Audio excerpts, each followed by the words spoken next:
Alors Emmanuel Macron a fixé un objectif de production de 2 millions de voitures électriques d'ici à 2030.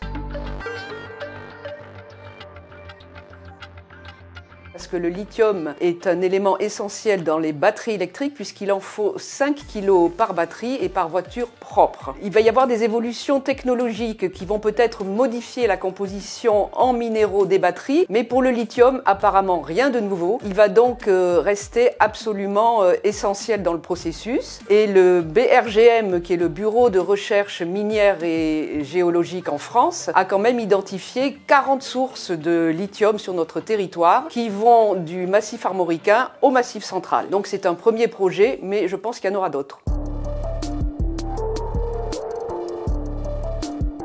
Alors, produire du lithium en France, c'est utiliser quand même de l'électricité décarbonée, puisque ça va être fait à partir du nucléaire, contrairement à ce qui se fait en Chine ou en Australie. Par ailleurs, le lithium est un produit moins polluant à extraire et à raffiner que d'autres métaux. En matière de contraintes paysagères, c'est quand même mieux que le gaz de schiste ou les éoliennes. Et enfin, la France a mis un paquet de réglementations pour assurer la protection de l'environnement et des droits des travailleurs. Donc, c'est vrai que creuser une mine, c'est quand même pas le top pour le sol et pour les nappes phréatiques, mais on est très loin de Germinal.